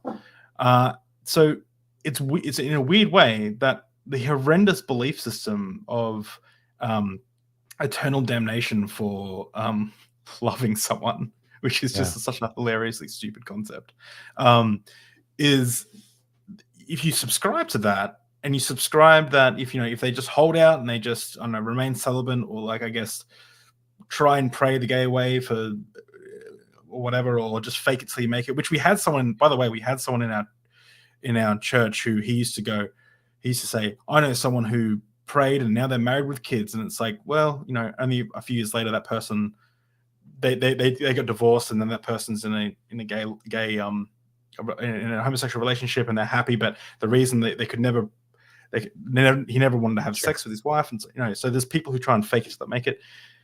But so you can see how that person's like trying to, under their worldview, they're almost choosing the moral thing to do. And like, how do you think that is rampant amongst the slavery, the genocide, even the genocide? We need to wipe out this entire nation to set an example. It's not that they're trying to do evil; they think that they're on the side of right. Everyone thinks they're on the side of right. Yeah, I mean, I think that was a bit of a ramble. I didn't really give you a question. No. Answer, but it's a very, very, I think it's a very, very complicated question. So let me take it out of something that's controversial and put it into something maybe that's less. Yeah. By the way, all LGBT I'm wearing my shirt today. All LGBT folks are welcome here. Awesome. Fuck that noise. I love you all. Keep going. If you read through royal inscriptions from the Middle Assyrian period, and actually I talk about this in that, I don't know if I've showed you this book before. I'm going to, after this stream, there's a link in the description with like recommended resources for people who suggested books. I'm going to add all the books that Dr. Josh has brought up. I'm going to add them to that list, so you can check that out after the stream. They'll be there. That's an edited volume, Misusing Scripture, What Are Evangelicals Doing with the Bible?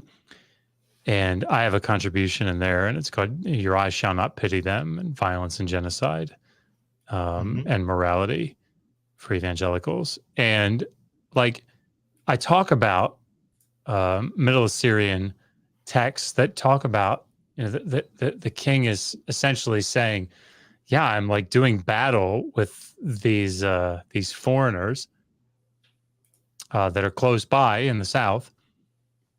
And I'm doing it because they were evil and rebellious, and they rebelled against the God, my God, Asher, right? And Asher told me that I needed to go do this, right? Well, like, let's assume for a second, King really thinks this, King really writes this. There's a difference between the propagandistic text that a king puts out and the message that the people hear and believe, right? And so, like, I suspect that there are lots of cases where texts were generated in such a way to motivate and control people, right? For power purposes. And the people that were the recipients of that text, the audience for that text, were motivated in such a way that they did think they were doing the right thing. That doesn't mean that their behavior was not egregious or immoral, right?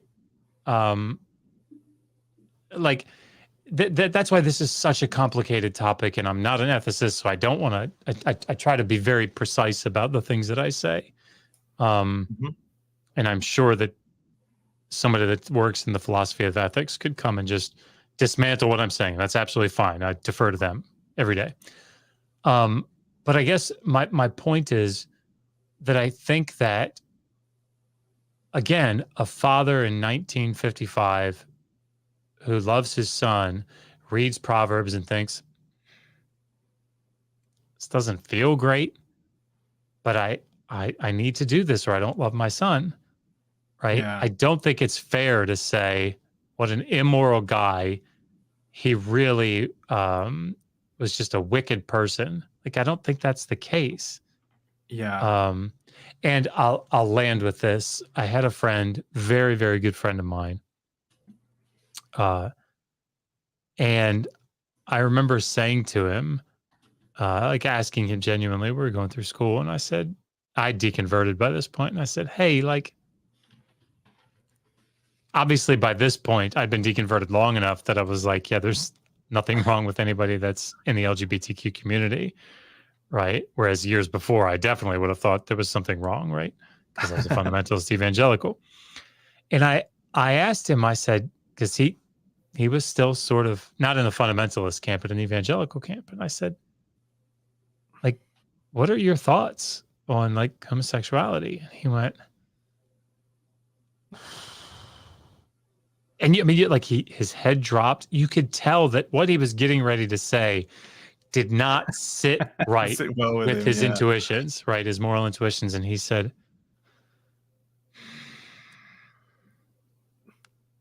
Bible seems to say that it's a sin. Right? And that to me was like, you could think about it either way, right? Yeah. But what it said to me was he recognizes something is afoot, right? Something is amiss here. Yeah. But he's very reluctantly, but because of his, you know, what he thinks is true, he's going with the logical entailments that come from his belief, even if he doesn't like it.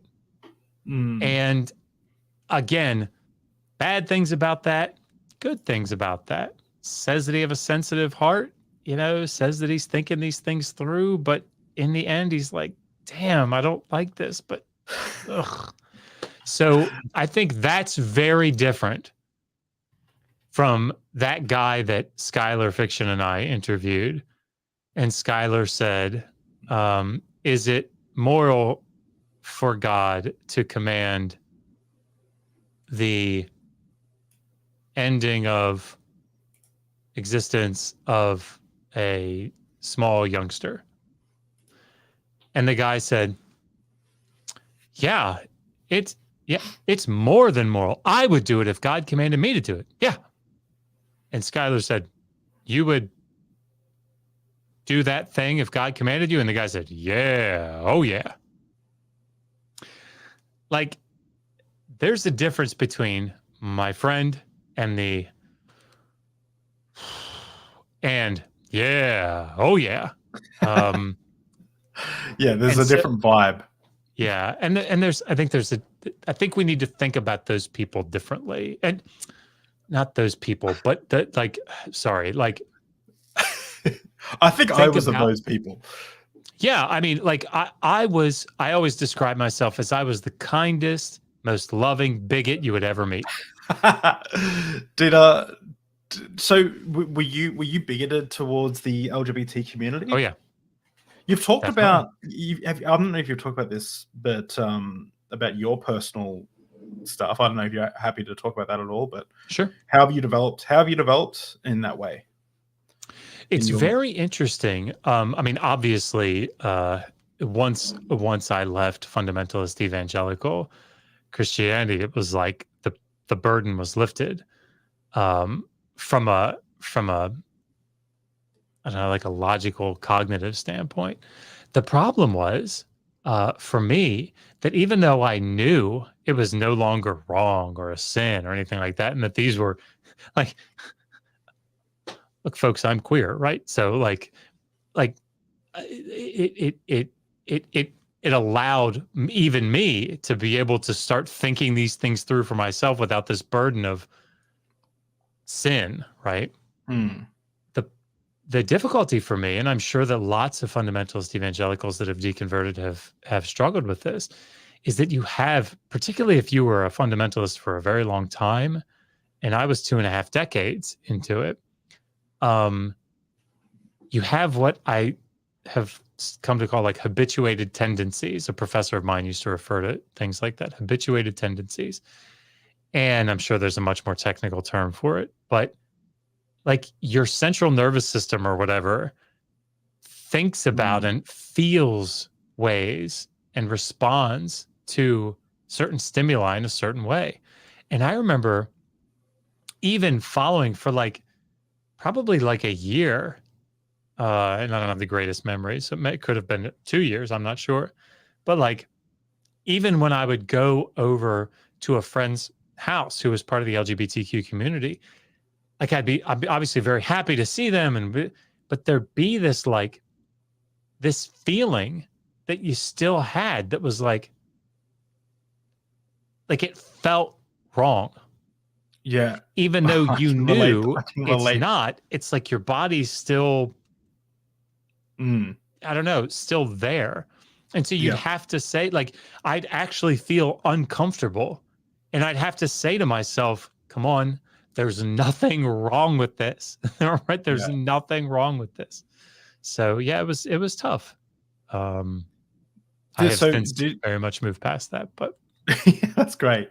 So did you discover like did you discover in your process of unbigotifying yourself that you found like everyone attractive, or was this is something that you always just kind of knew and you just kind of pushed it down, or is it probably more the latter?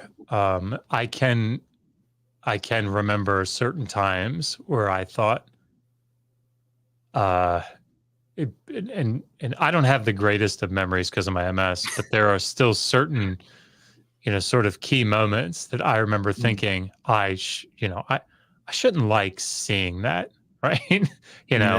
I shouldn't have that feeling. And yeah, so I mean, it was very freeing ultimately to be able to like find beauty in places where there actually is beauty, right? And to not have to like stuff that down and say that's bad. So I have a very complicated history around sexual identity. I would consider myself mostly straight. I say mostly straight because there's been moments where I'm like when I remember being a kid and be like, oh, that one of the removalists came around. I was like, why I keep looking at him? Why do I keep looking at him? But like for the most part, I'm pretty straight. Yeah. But I have a very complicated, and it goes into my OCD, and maybe I'll tell the story one day. But there was I'll tell a story one day, but it's a very complicated history. But let's just say that I think it's probably what drives me to be try and give people of that community a more of a voice, because I think that people don't understand the process of just trying to be accepted by society and stuff like that. And I was the same. I had friends who I had suspicions were maybe gay, and I'd always be like, I'd go around the house and like I'd have thoughts that I wouldn't normally have, like, oh, I wonder if they're depressed in this room about their lifestyle or something, like just like weird.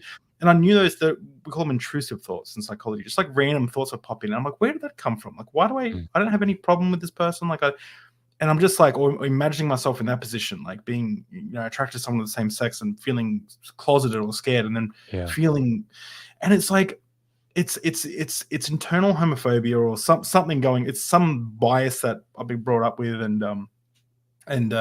yeah. I mean, there's a funny story, and my dad isn't homophobic, at least as far as like he's not homophobic.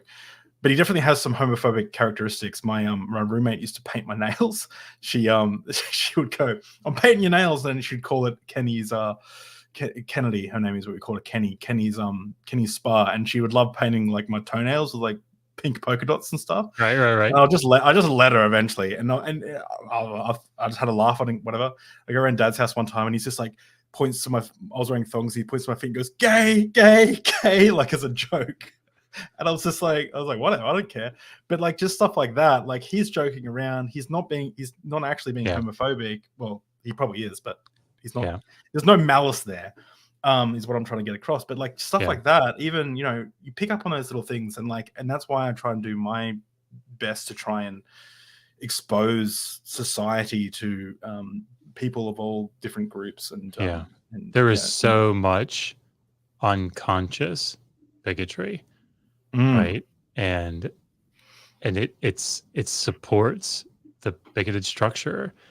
And I mean, like I think we all wrestle with it. And obviously, the thing that we're talking about, the LGBTQ community, obviously that's true. But I mean, it's pervasive throughout. Like we all struggle with this in various ways, right? People have like greater or lesser ableists, unconscious tendencies. And like, anyway, the point is that I think that it was very important, like as you said there, like, even though there might not have been conscious, malicious, intentional, that's not all that matters. And I think we need to we can probably do super chats. I could probably talk about this, but it's an important topic, obviously. But like, I think we all need to use our own social capital to try to help people realize that it's not enough that they're not consciously, overtly, maliciously racist, right? But that they also pay attention to the things that they don't even recognize that they're doing that perpetuate the systemic racism that exists. So anyway, I just want to end by not end, but end this part before we go to the super chats. And I'm sorry we're going over a little bit, but there's a quote that I really resonate with by Mark Twain, and it's about traveling. But I think I try and bring this in. This is why I try and bring different perspectives into deep drinks as well, because I think it's really hard to hate someone, even subconsciously, if you know them and know their story a bit more. But the quote is, "Travel is fatal to prejudice, bigotry, and narrow-mindedness, and many of our people need it sorely on these accounts. Broad, wholesome, charitable views of men," I'll say humankind, "and things cannot be acquired by vegetating in one little corner of the earth all of one's lifetime." And that quote was so meaningful to me the first time I read it. Because when I got back from Syria, I spent several weeks in an archaeological dig. I think it was probably like more than a month in Syria, and walking the streets of Aleppo every week, walking through Damascus. Like, it was the first time that I had really encountered like a foreign place. I'd been to Mexico, obviously, but there's so much consistency and overlap. But like, being in Syria was like for me. And I remember coming back I deconstructed already. It was the first year that I deconstructed, and it was such a meaningful trip to me because I came back like a different person. Oh yeah, I wish I could. That's big part of my journey as well, is seeing like other mythologies, and went to Scotland and heard stories about fairies, and we're in Japan and saw people doing Buddhist ceremonies, and I'm thinking, all these people really believe what they believe, and played a role in my thought. Anyway, on to the super chats. So Gurumid, thank you for this $5 super chat. This book appendix is swollen. It needs to remove stat. Great super chat. That was awesome. Thank you. It's funny.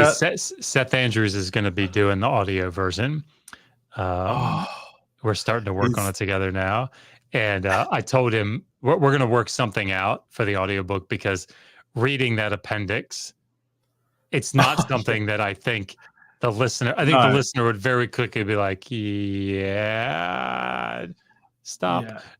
So we're going to work downloadable PDFs along with them. Yeah. And you could just read your commentary. Yeah, cool. Hengfa Shi, also a patron, so thank you for that. $10 super chat. Out of curiosity, where did the people defeated in battle or killed in conquest go as far as the afterlife is concerned? Was there a domain for them in the 7 levels? So I can really only answer that question from inside the narrative. And I don't think the narrative is going to speak to it. First, the concept of the afterlife in the Hebrew Bible, if that's what we're talking about in the Hebrew Bible, is obviously not univocal. But for the most part, the idea of Sheol, like the grave, it's sort of in keeping in general with the ancient Near Eastern thought on the afterlife, which is just sort of at best dull, boring. You know, like you read through Kohelet and it's like it's better to be a a living dog than a dead lion, right? Like um so like the afterlife is, it's not a horrible place. It's not like it's torturous or anything like that. It's just sort of like somewhere between non-existence and boredom, right? Mm. And in the ancient Near Eastern thought in general, it's like it's a place that dust gathers on the doorbolt, you know, and people's food is dust, and like it's just Is a, it? I've heard Dr. Bart Ehrman talk about maybe this was the in between one, but it's like being at a train station, like waiting for a train that never comes. It's like it's not yeah, uncomfortable, but it's kind of boring. But it's like that's nothing's right. really happening. That's a Yeah. good analogy. That's a good analogy. And that doesn't mean that, like, because like if you read through several places in the Hebrew Bible, it's like an unconscious thing, right? You don't like you don't have there's not a there's not a thinking side of it. However, you do have stories about, like, you know, Samuel coming back, right, being raised and talking to Saul, and he has memories of who Saul is and why are you bothering me and blah blah blah. So like there's not univocality, but so then if taking that concept and extending it out, I don't think the writer has in mind, or the narrative has in mind, where do the enemies go. I mean, I think just the normal fate of all people is where they went, because that wasn't the concern of the narrative. It's a good Mm. question. I've heard that Dr. Matthew Monger, who drank way too much whiskey last time he was on. I'm not sure if anyone's seen the recent short, but that was me actually, but being drunk. But he was just as drunk. But anyway, he talks about how there's no eternal soul in the Old Testament. Do you subscribe to that idea?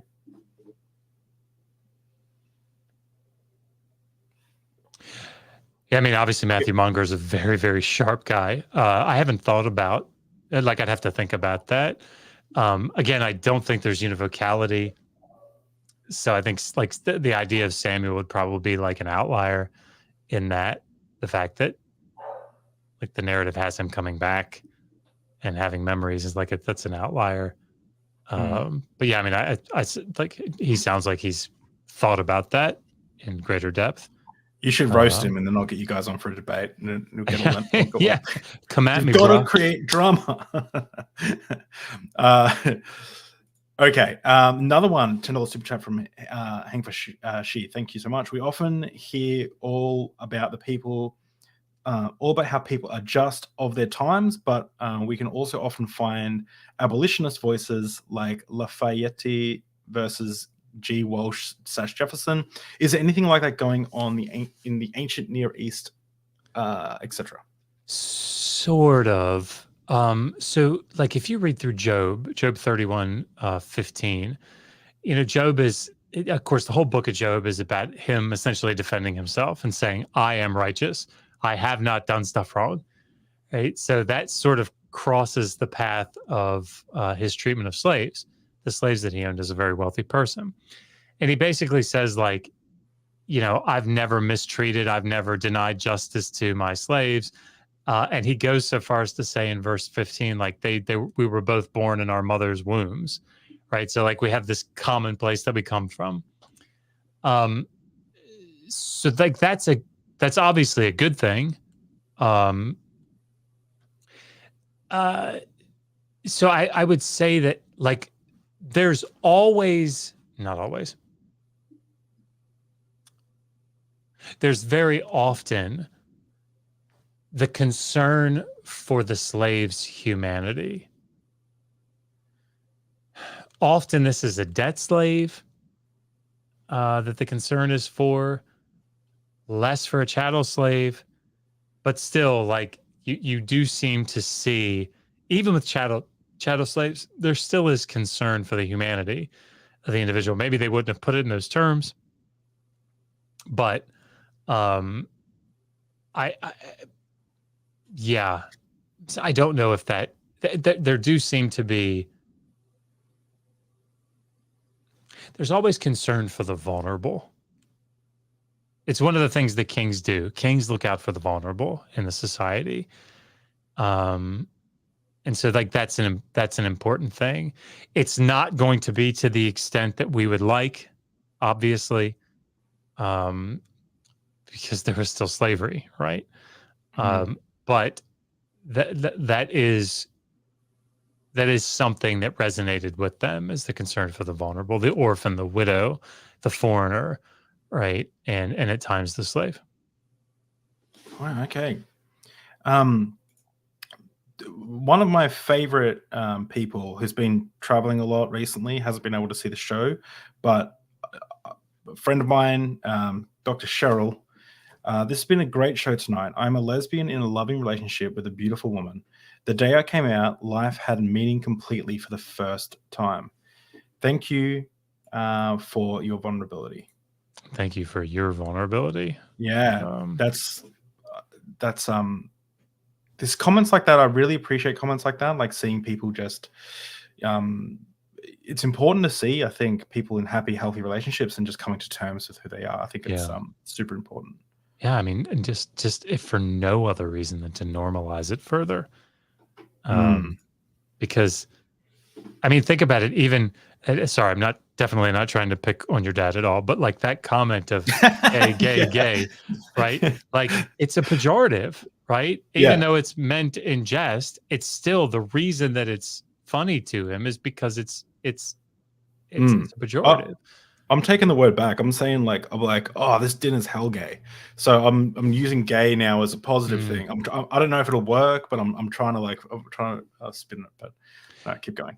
And but I think it's very important for us to normalize, obviously not just things in the LGBTQ community, although that's obviously very, very important. But I mean, just on the whole, and that doesn't just, and I'll shut up, but like that doesn't just involve, taking back phrases or normalizing phrases or whatever that are positive. But it also means like pointing out to people. I'll give one quick example and then I'll be quiet. Online this week, I was in a conversation and there was a woman that blocked a man, and he was trying to get her to unblock him because it was making things uncomfortable, like difficult for him to get into rooms or whatever. And he said, well, why did you block me? And she said, well, the other day or whatever, he commented on her picture and said, oh, you look so beautiful in that picture. And she said, it was just really creepy to me. In that moment, I'm sure that his pride was hurt. I'm sure that he thought, I meant that in a positive way. I'm sure all of those things are true in his mind. It just doesn't matter. To her, it didn't matter. The correct response, the only response, in my opinion, to that is, I am so sorry. I did not mean it that way, but I completely understand how it came across that way. I will make sure that I do not do that again. Was that his response? Of course not. He got angry at her. He said she was making a mountain out of a molehill. That, so I can't even compliment women now. Woke left. I mean, yeah, exactly. And she ended up like having to defend how it felt. That's this, and I commented on it. I said, you could just apologize and move on here. And I think that's important. And that's not like, I'm not a confrontational person, as people might pick up here. But those are things that are necessary, I think, in many circumstances. And again, to use our social capital to be able to do that stuff. Anyway, I know that I do it obviously perfectly, but I think a lot of people don't understand what it's like to be, I guess, a lady on the internet, because like, like you can see it in gaming communities. Like you'll be playing a game, and as soon as like a girl enters the chat, everyone just changes. Like, and like just like it's just they just deal with it constantly. Like it's just dry. You just get it's so frustrating. And when we had the sexy education panel on here, Amy, my wife, was one of the people, and she was nervous about coming on. She doesn't normally talk about that stuff, but she knows it's important. But she wanted to come on, and well, I asked her to come on, and she said yes. She didn't want to come on, so and everyone, a lot of people wanted her on. And that morning, after I put out the promotion, she had like a new follower on her Instagram, and that made her it was a guy, and the guy was like jacked, like a jack dude in a full drive, and it made her feel really uncomfortable. Like she doesn't know if it was coincidence, she doesn't know, but for some reason she just thought, oh no, like there's this person who's entered my world. I would not care. Like I get about 10 like hot chicks adding me a day. They're all scams. Like they're all whatever. I don't think too of it. But like for Amy, she had a very different response to seeing this person now following her account. And she's like, I put photos of our son Atlas up. I put, and it was like she was really concerned about it. And I was like, what are you worried about? Like they're not coming to the house, like, but it's very it's a different way that people, not just, and I'm drawing a line between genders here, but it's very different. People have different responses to different things. I used to forcibly hug my little sister, and then I got pulled up by one of my cousins because I used to make the joke like, give us a hug. And I was like, no, she actually doesn't like being hugged. Like it makes her uncomfortable. So, and I was like, oh, okay. So now I ask for a hug, and she says no, then I don't give her a hug. But there's just things like that. Like you don't know where people are at. You don't know how people are at. So just apologize if you make a mistake. And if you own someone as a slave and they don't want to be owned as a slave, then just go, look, I was wrong to own you as a slave. I'm sorry. And then just let them go. That's the message. That's to round it all back. Oh, I don't need alcohol to be ridiculous. I got one last question I want to ask, and it wasn't a super chat, but it's a question that I had back in my mind. And also Fatty said, I think more people would be pansexual or panoramic or queer in one way or another if the stigma wasn't there, because it's so easy to see beauty in everyone. Yes, I agree. But they also had a really good comment.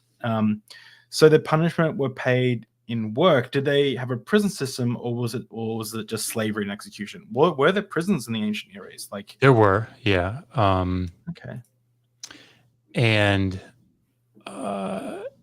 so, and you could see some of them in the book of Jeremiah. You have sort of a prison setup. It's not the way that, like, it's not the prison system that we would think of today, right? But they're like, there's a house for, like, a place for detaining people. But yeah, I mean, like the point. So, and I talk about this in the book, but like the point of slaves, more recent work in that book by that article by Seth Richardson that I pointed out earlier, he talks about how slaves, at least in the Old Babylonian period in the early second millennium, their main purpose wasn't their labor. They were used for labor, but they were blanking on the word. They were fungibles, right? They were used as like credit. They were movable property. And so like taking out a loan, you need like some sort of collateral, you need a pledge to go over here, like send your slave. And so obviously I'm not in any way saying that makes it good or better or anything like that. I'm just saying that, in fact, in some ways that's worse, right? But the purpose of slavery, I think, was very much economic.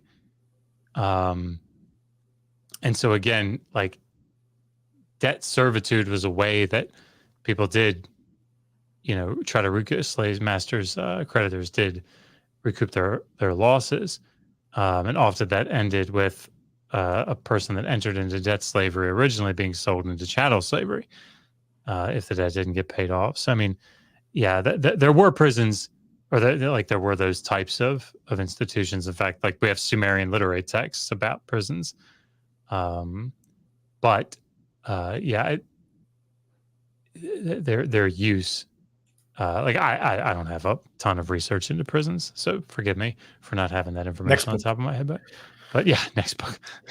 But yes, this slavery was definitely there in a lot of ways, just to pay off to make sure debts got paid off, or they could be used as credit. Awesome. Well, not awesome, but like, thank you for answering. I know what you mean. Yeah. So guys, I want people in, if you've gone and pre-ordered this book, comment down below, and let us know if you've pre-ordered it, and let us know what you think when you do actually get it. Comment down below. I'd really love to hear how many people get this book. Let's drive these numbers up. Of course, in coming up soon, hang on, let me just go quick typing McDonald. So coming up, we have some really awesome episodes. We have the Mineral Myth, a Jesus Myth, with Dr. Kip Davis. That's sure to frustrate certain groups of people, but it'll be a good conversation. Creation Myths in the Hebrew Bible, which will be with Apologia, Dr. Kip and Dr. Josh and myself. You like how I'm just adding myself to these, so I've got like, it's awesome, getting clout. Yeah, it's good. We have Dr. Robin Walsh talking about that's her book. That's going to be amazing. Yeah, that's going to be a good one. And of course, Matt Dillahunty, which will be an amazing stream. I haven't had. Cool. Yeah, it's he's probably played the largest role in my deconstruction, so it's some cool stuff coming up. Nice. Up on Deep Drinks. And lastly, I did want to quickly shout out, if you want another podcast to listen to, and you love this kind of stuff, Bart Ehrman has an amazing podcast, and your wife, Megan Lewis, is the co-host of Misquoting Jesus podcast. It's really good. Where's an episode with the slavery in the Bible? You're on this one, right? Oh yeah. Look at that goofball. Yeah, both in the ancient Near East and in the Hebrew Bible. But let me find one with your amazing wife. There you go. Approaches to say, look, there's no continuity. And it's really good. I love it. It's so concise. It's quick. It's enjoyable. I watch them before I go to sleep sometimes. Doing good for others. But so I got to be honest, and you know this, but everybody else needs to know this. I feel like I'm smart-ish. Megan blows me out of the water with her brain. So, watching her, because New Testament is not her field, but the research that she does for these podcasts and the questions that she brings to the table are she's amazing. I need to get her on again because I think I just like to catch up with her and just pick her brain some more. But she mentioned last time she doesn't read novels anymore because she's had children and she just gets too distracted. She's got ADD, right? Is that right? Or ADD or something? That's right. And she just gets absorbed into these. So I imagine that if she's got to do research on the New Testament, she does the research. She will just pull all those nuts and bolts out and just work it all out. So the questions she asks are fantastic. Really, some of the best, I think, as a host. So yeah, they chose very, very well. They did. Well, thank you so much for coming on, Dr. Josh. We'll see you soon on the panel and as well in the video that we're recording. So thank you so much for coming on. Is there anything you want to say before we leave? Oh no, just thank you for having me on. I appreciate it, and thank you for everybody for grabbing a copy. Oh, cool. See you later, guys.